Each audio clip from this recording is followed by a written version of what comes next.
Μας ρωτάει κάτι ότι δεν έχουν βάλει. Εντάξει. Βλέπετε ότι την έχει βάλει, έτσι. Και έχει μπει και η φωτογραφία. Βέβαια πρέπει να μικραίνει. Δεν θα πρέπει μέσα να τη διορθώσω. Έτσι δεν καταναλώνω χώρο στο σερβερ. Εντάξει. Να ρωτήσω κάτι σε σχέση με την εισαγωγή των φωτογραφιών. Κάποια στιγμή έκανα copy-paste ένα κείμενο το οποίο είχε και φωτογραφίες. Και τις πέρασε κανονικά με απλό copy-paste. Κάποιες άλλες φορές όμως δεν έκανε. Ναι, δεν δουλεύει. Και χρειάστηκε να το εισαγάγω στο Τα copy-paste, όταν παίρνεις και εικόνες, δουλεύουν με αυτή τη λογική. Δηλαδή κάνει copy και το path της εικόνας στον server που βρίσκεται. Οπότε δεν επιβαρύνει και την. Δεν επιβαρύνει. Αλλά γιατί κάποιες φορές λέει. Αν κάνεις copy-paste όμως από αρχείο στο Word, η φωτογραφία βρίσκεται στον υπολογιστή σου. Δεν βρίσκεται στο Ιντερνετ. Αυτή είναι η διαφορά. Αν έκανες αυτό που λέει ο Σωτήρης, γι' αυτό δεν σου δείχνει την φωτογραφία. Γιατί δεν μπορεί. Δεν είναι online, δεν είναι server σου υπολογιστής. Έτσι. Τώρα, κοιτάξτε εδώ πέρα κάτι άλλο βασικό λάθος που συμβαίνει στην αρχή. Βλέπετε πώς εμφανίζεται. Πάει η σελίδα μας γράφει. Αυτή είναι μεγάλη φωτογραφία και έχει σπάσει το site στην ουσία. 2.000 επί 3.000. Έχει σπάσει το site. Αυτό που είπε. Μικρό μέγεθος. Τελείωσε. Τώρα, έχουμε την επιλογή, αυτό που λέει ο Σπύρος, να την ανεβάζουμε πρώτα σε κάποιο χώρο. Καλύτερο βέβαια είναι, αν αναλάβουμε εμείς τη διαχείριση του site μας και θέλουμε να εμπλακούμε και με φωτογραφίες, να κατεβάσουμε ένα πρόγραμμα όπως το GIMP ή το Picasa και να κάνουμε εκεί τις φωτογραφίες που θέλουμε, να τις διαμορφώνουμε σε ένα μέγεθος 800x600 ή κάτι τέτοιο. Έχει και η Microsoft ένα πολύ ωραίο που το κάνει αμέσως σε δευτερόλεπτα. Με όποιο τρόπο θέλει ο καθένας. Έχουμε τώρα δύο τρόπους είπαμε. Και να τις φορτώνουμε σε αυτό το μέγεθος για να έχουμε και λίγο χώρο. Αλλά επειδή συνήθως η εμφάνιση της ιστοσελίδας καταλαμβάνει 1000 πίξελ, έχει δηλαδή ένα μέγεθος 1000, και αν βάλουμε ένα χώρο από δεξιά, ένα χώρο από αριστερά, συνήθως δεν μας αφήνει να εμφανίσουμε κάτι μεγαλύτερο από 640 ή 500. Διάλειμμα, μόλις το κάνουμε αυτό κάνουμε διάλειμμα. Σε είδα από την κίνηση, εσύ Πάμε. Ακόμα και αυτή τη φωτογραφία τη τεράστια που έχουμε, αν είναι όντως μικρή, απλά είναι μεγάλη, δηλαδή μπορεί να είναι 200-300 KB και να είναι ανάλυση 1200 επί κάτι. Βέβαια θα είναι χάλια, αλλά θα είναι μεγάλη. Την επιλέγουμε απλά. Πάμε ιδιότητες και τις λέμε να αλλάξει τις διαστάσεις και τελείωσε. Δηλαδή δεν είναι ανάγκη. Πάμε τώρα να την κάνουμε αυτήν, θα την κάνουμε 200. Δεν έχει έτοιμες επιλογές, Χριστό.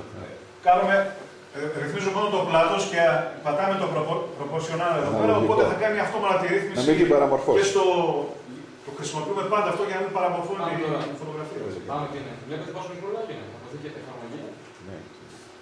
Κάνουμε ανανέωση. Κάνουμε ανανέωση και όλα έχουν έρθει στη θέση τους. Εντάξει. Τώρα έχουμε μια φωτογραφία που έχει στο σερβερ του το Πανελλήνιο Σχολικό Δίκτυο και μια φωτογραφία την οποία την αντλούμε τώρα. Την αντλούμε από κάποιον άλλο δικτυακό τόπο. Εάν δεν μπορούμε να το διαχειριστούμε εκείνο το δικτυακό τόπο εμείς, μπορεί κάποια στιγμή να τη σβήσει. Γι' αυτό είπαμε ότι θα πρέπει να έχουμε δικό μας λογαριασμό ή στο Google Drive ή στο Dropbox ή στο Facebook. Υπάρχει αυτός ο κίνδυνος. Αν είναι ξένοι, κάποια στιγμή. Αν είναι ξένοι, κάποια στιγμή μπορεί κάποιος να σβήσει και τι χάσαμε. Λοιπόν, τώρα προτείνω το εξής, την εξής συνέχεια.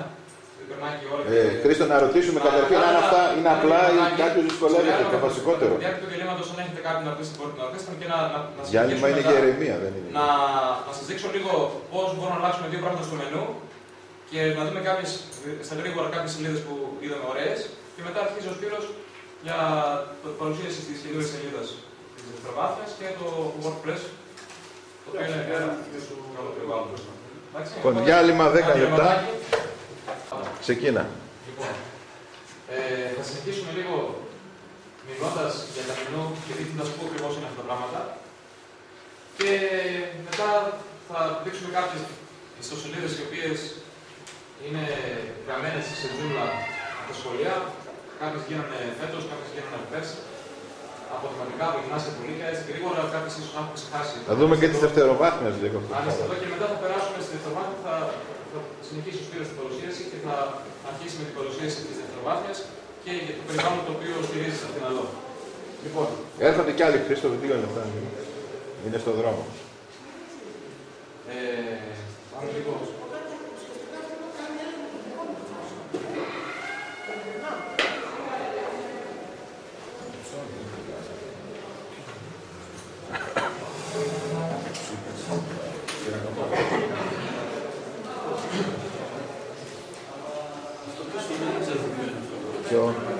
Ποιο κτίριο είναι αυτό? Το κτίριο αυτό είναι κάποιο σχολείο. Ναι. Κλείνονται και στο β' επίπεδο δασκάλου. Δεν χρειάζεται να κάνω καμιά επιβεβαίωση τώρα.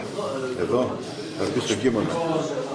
Έφυγε, και αυτή θα κλείσει. Καλώς. Αν κάνεις υπομονή μέχρι αυτή να κλείσει, ή από 22.992.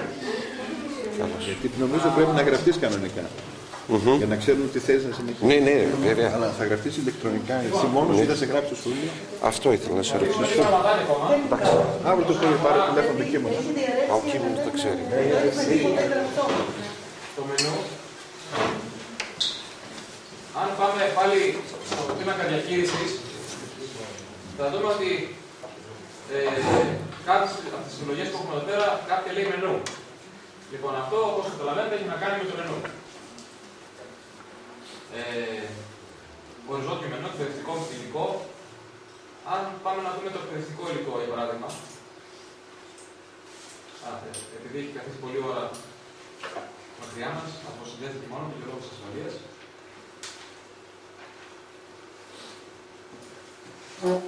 Ερχόμενο, εκπαιδευτικό υλικό. Εδώ, άμα δούμε την δομή Αθήνα, βλέπετε ότι είναι η ίδια με αυτό που βλέπουμε εδώ.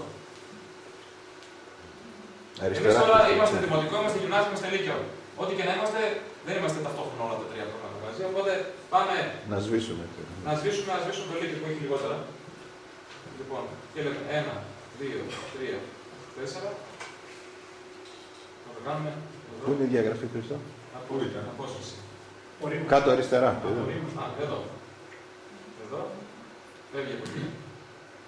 Δεν είναι πλέον δημοσιευμένα. Δεν είναι πλέον δημοσιευμένα. Αυτό δεν σημαίνει ότι τα σβήσαμε. Απλώς αποσύρουμε τη δημοσίευση. Δεν υπάρχει. Αν θέλουμε, μπορούμε να το σβήσουμε κιόλας. Δεν υπάρχει στην σελίδα. Δεν θα εμφανίζει. Πάμε τώρα πάλι αρχική σελίδα. Κάνουμε την ανανέωσή της και για χαρά λείπει. Έφυγε. Το ίδιο μπορούμε να κάνουμε και για το δημοτικό, το ίδιο και για τα υπόλοιπα. Και να μείνει μόνο το σχολείο το δικό μας, πλέον που έχουμε εμείς. Φυσικά μπορούμε να κάνουμε το ονομασία, έτσι. Αντί να γράφει εδώ πέρα, ξέρω εγώ, πρώτη δημοτικού ή οτιδήποτε άλλο, μπορεί να μετονομάσουμε εμείς με το συνολικό μας τίτλο. Ανάλογα με τις ανάγκες που εξυπηρετεί το. Να δείξουμε κάτι, πάμε να κάνουμε μια καινούργια επιλογή σε αυτό το μενού και να δούμε λίγο τι επιλογές μας δίνει εκεί πέρα. Και πιστεύω μέχρι εδώ για κάποιο. Βάλε δραστηριότητες, αθλητικά, ημερίδες. Ας πούμε, θα συνδέσουμε εδώ να εμφανίζει τις δραστηριότητες που τις έχουμε εδώ για παράδειγμα. Δεν ξέρω αν τις εμφανίζει. Τις έχει εδώ. Θα τις βάλουμε και εδώ. Λοιπόν, πάμε εδώ. Λέμε. Πού είναι το καινούργιο? Νέο. Τώρα, το νέο, αυτό που θα πει, πρέπει να δούμε τι ακριβώς θα είναι. Συνήθως είναι εσωτερικό σύνδεσμος, δηλαδή δείχνει μέσα στο site το δικό μας, παίρνει από κάποια κατηγορία, από κάποια ενότητα, από κάποιο άρθρο. Μπορεί να είναι και εξωτερικός σύνδεσμος, αν θέλουμε να κάνουμε, ή να είναι κάποιος διαχωριστής ή ψευδόνυμο. Αυτό δεν το χρησιμοποιούμε συνήθως. Πάμε στον εσωτερικό σύνδεσμο και του λέμε εδώ. Να έχει σχέση με τα άρθρα. Αυτό είναι το μενού, Χριστό, να κάνουμε τώρα. Ναι, τώρα πρέπει να βάλουμε μια επιλογή μενού. Τώρα, αν θέλουμε να δείχνει μια κατηγορία, μπορούμε να πούμε να τη δείχνει ως ιστολόγιο, δηλαδή τα άρθρα να είναι ανεπτυγμένα, αν η κατηγορία μας έχει 3-4 άρθρα ή όσα άρθρα έχει, όταν εμφανίζει την κατηγορία να τα εμφανίζει ανεπτυγμένα. Με το κείμενο τίτλο, ενδεχομένως μια μικρή περιγραφή, έτσι, εισαγωγή, και από κάτω το άλλο άρθρο, γιατί όπως είπατε όταν μπήκε στα άρθρα αυτό που κάναμε το έβγαλε απλώς μόνο σαν τίτλο, έτσι. Δεν είχε τίποτα άλλο σαν περιεχόμενο. Ή μπορεί να τα κάνει σαν κατηγορία. Πάμε να τα κάνουμε σαν ιστολόγιο. Τώρα, μας λέει πώς θα λέγεται ο τίτλος του μενού, θα είναι βάλε δραστηριότητες. Δικό μας. Ας το πούμε δικό μας να ξεχωρίσει. Δικό μας. Λοιπόν, πού να πάει να καθίσει? Στο δημοτικό, στο γυμνάσιο, σαν υπομενού δηλαδή. Ναι. Να ανήκει στην κορυφή. Δηλαδή, αυτόνομο. Ναι. Και τώρα με ποια κατηγορία να συνδεθεί, επιλέξει την κατηγορία δραστηριότητες. Να δούμε τις εκπαιδευτικές που βάλαμε και το μας. Εκπαιδευτικές. Έχει πάρα πολλές άλλες παραμέτρους, οι οποίες πρέπει να τις δούμε σιγά σιγά, δεν μπορούμε να τις μάθουμε μόνο με τη μία. Εφαρμογή. Και για να δούμε τι έχει γίνει τώρα. Δικό μας. Βλέπετε. Είναι τόσο απλό να βάλουμε και να βγάλουμε πράγματα. Πάμε στο δικό μας, το κάνουμε κλικ. Και φαίνεται, εδώ είναι η δικιά μας ανάρτηση και εδώ είναι μια άλλη ανάρτηση που ήταν προκριστημένη. Λοιπόν, εδώ πιστεύω να έχουμε δώσει κάποια βασικά στοιχεία για να πάει κάποιος και να στήσει ένα χώρο Joomla. Αν κάποιος έχει ή κάποια έχει ήδη χρησιμοποιήσει την Joomla, ίσως να θυμήθηκε κάτι, ίσως να παρέθηκε, θα συνεχίσει ο Σπύρος, αλλά πριν συνεχίσει ο Σπύρος, θέλω να σας παρουσιάσω κάποιες πραγματικά καταπληκτικές σελίδες που βρήκα κατά την περιήγηση και να δώσουμε και συγχαρητήρια και στους συναδέλφους που ασχολήθηκαν με αυτές. Να δώσουμε κίνητρα στους υπόλοιπους συναδέλφους και αν υπάρχει κάποια σελίδα που δεν την είδα, μπορείτε να μου πείτε ότι έχω κάνει και εγώ αυτήν, δεν το προβάλλουμε, ας πούμε. Απλά δεν μπορούσα να τις βάλω όλες. Αυτή είναι η σελίδα του πρώτου γυμνασίου. Αντώνης. Αρχίσαμε πριν από 2-3 μήνες την εισαγωγή και μετά χάθηκε ο Αντώνης και εμφανίστηκε μετά από 2-3 μήνες με αυτό. Ο Αντώνης είναι πληροφορικός. Ναι, ο Παντελίδης, εδώ. Βόρεια Κορέα. Αυτή να είναι το πρώτο λίπιο φρόνιμας. Εδώ είναι ο Δημήτρης, δεν είναι μαζί μας εδώ πέρα. Ποτέ δεν ήταν, δεν είναι μόνο. Ο Δημήτρης είναι σε κάποιο βουνό τώρα. Στον κόσμο του είναι. Αυτόν τον καιρό. Αυτόν τον καιρό σε κάνει φίλιο να είναι. Λοιπόν, εκεί που θα είμαι και εγώ αν θα κάνετε σελίδα, δηλαδή την παρουσίαση. Αυτή είναι στην Joomla 2.5 και. Ναι, είναι την Joomla 2.5. Το τρίτο λίπιο φρόνιμας. Ο Γιάννης, ο οποίος έπρεπε να φύγει σήμερα, δεν μπόρεσε να είναι μαζί μας, στην άλλη συνάντηση θα είναι. Αυτή να είναι εγκατεστημένη σε περιβάλλον στο Drupal, το οποίο είναι ένα εναλλακτικό περιβάλλον. Δεν υποστηρίζεται άμεσα το σχολικό δίκτυο, αλλά μπορεί κάποιος να το ανεβάσει άνετα να το. Σε τι περιβάλλον, πώς είπες?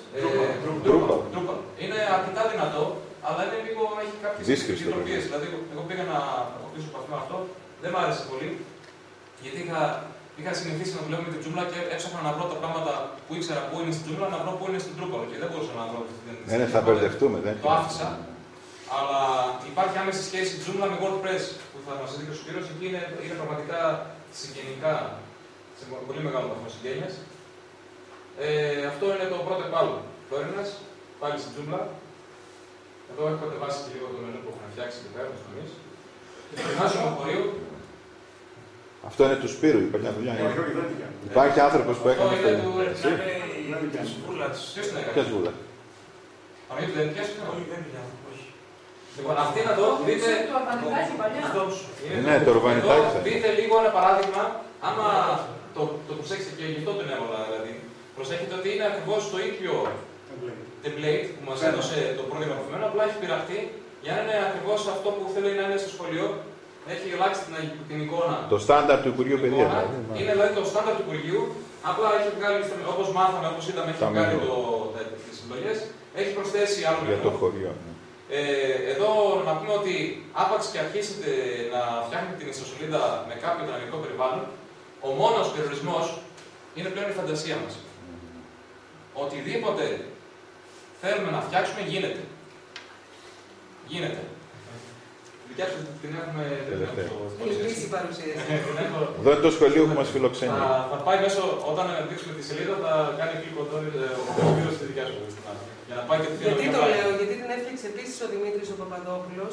Και θέλω να πω ότι παρότι δεν είμαι πληροφορικός, τη δουλεύω πολύ εύκολα, επειδή ακριβώς το περιβάλλον είναι πολύ χρηστικό. Θα την κάνουμε κλικ τώρα, μόλις δείξουμε τη σελίδα της Δευτεροβάθμιας, θα κάνει κλικ ο Σπύρος στο link εκεί πέρα. Δημοτικά σχολεία. Δημοτικά σχολεία, αν και δεν έχουν πληροφορικούς σε σταθερή βάση, κάποια είτε ασχολήθηκαν με πληροφορική που περνούσαν κατά καιρούς από εκεί πέρα, είτε τώρα με τις οργανικές. Και οι δάσκαλοι ασχολούνται, Χριστό. Και οι δάσκαλοι ασχολούνται πάρα πολύ. Να το πούμε αυτό. Το πρώτο πραγματικό εδώ είναι η σελίδα. Ποιος την έχει κάνει? Αυτή δεν ξέρω. Ή ο Κασκαμανίδης, ή δεν ξέρω. Ο Δημήτρης, και να βρεθεί ο συγγραφέας. Ναι. Και το δεύτερο σχολείο, και αυτή δεν πάρει το τμήμα. Ναι. 1,7 έχει το πέμπτο. Και το πέμπτο είναι. Πέμπτο, 1,7. Λίγο του. Νομίζω ένας μουσικός. Ένας φίλος ενός μουσικού τα χάσανε, μετά πήγα βοήθησα λίγο εγώ και τώρα έχει πάει. Ο Ηλίας πήγε. Ο Ηλίας τον γιατί κάνει. Έχουμε ένα Αλλά παραδείγμα. είναι 1,7 η έκδοση και είναι λίγο. Θα είναι ακόμα 3 εβδομάδες μαζί μας, οπότε άμα θέλετε να έρθει να σας βοηθήσει στο σχολείο σας μια μέρα, 2. Είναι φοιτητής εκπαιδευόμενος. Για τη σχολή της πόλης, αν τώρα είναι κάπου μακρινά, μπορεί Και αν να έχετε κάποιον φοιτητή πληροφορικής που τελειώνει και θέλει να κάνει πρακτική, μπορεί να την κάνει στο κλινέτ. Όπως την κάνει τώρα ο Ηλίας.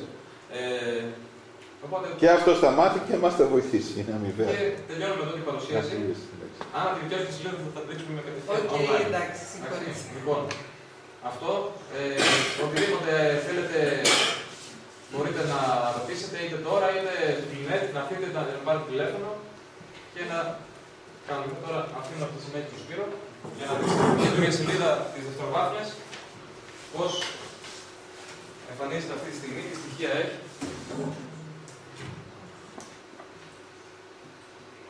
Να κάνουμε το...